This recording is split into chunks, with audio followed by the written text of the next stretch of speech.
already in the NASA commentary that there is a chance that they're already planning a postponement. Remember, till the last time they had waited until right at the very end when they decided finally that they would quote-unquote scrub the launch. But this time, with 3 hours to go before the countdown, there is already chatter of NASA possibly postponing this mission again.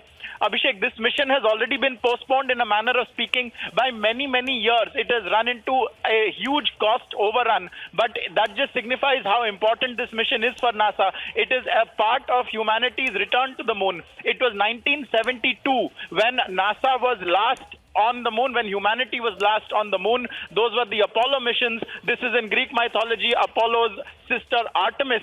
But Artemis, the first unmanned precursor to the manned mission, itself is running into trouble. This is NASA's most powerful ever rocket. It's debuting what it calls the SLS rocket, which is more powerful than what was used 50 years ago, which was the Saturn V rocket.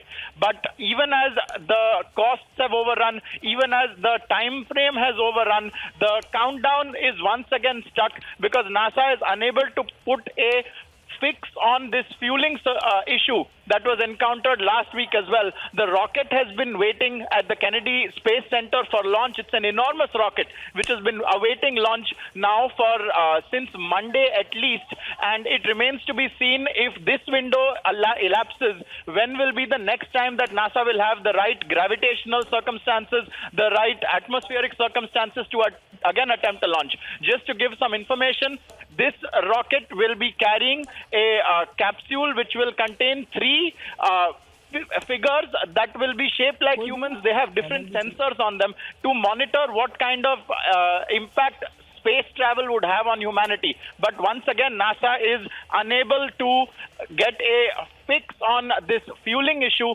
and the rocket remains grounded for the moment. All right, Ankit, thank you so much. We'll keep close track of developments there at the NASA front and see whether the Americans can really fix it. It's a very sad commentary on the American engineering in these times. All right, I have to stay with Ankit on the story. Ankit, Artemis launch getting delayed again.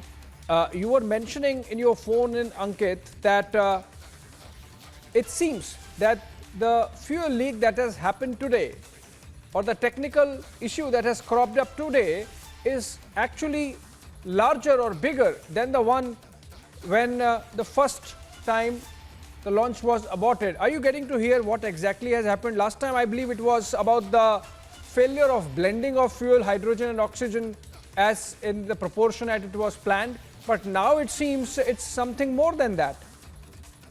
Last time, Abhishek, when the mission was scrubbed, at about 3 hours before the countdown expired, there was a fueling issue which they appeared to have a fix on. And then, however, 40 minutes before launch, there was what they said was an engine bleed. Now, I don't know how that translates technologically, but this time, 3 hours before the launch, they have said that they once again have encountered the fuel transfer problem. And in NASA's own statement, a very brief statement, they say that attempts to fix it have so far been unsuccessful, and they've asked everyone to stand by for updates.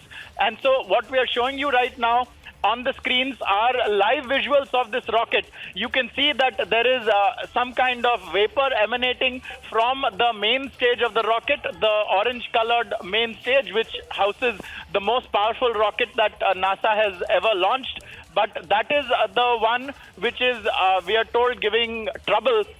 On top of it, at the very top, is the probe capsule, where there are three essentially robotic humanoid figures placed, a male and two females.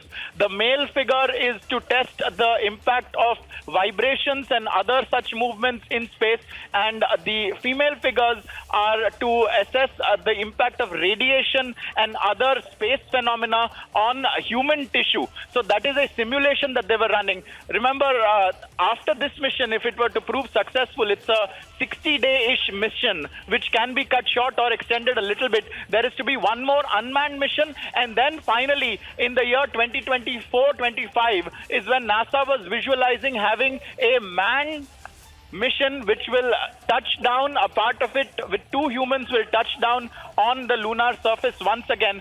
But if this one is delayed, or if there is some kind of trouble encountered with the first Artemis mission, then the next 2 are also in jeopardy. That's the nature of these big space endeavors. It's a multi-billion-dollar, multi-decade endeavor.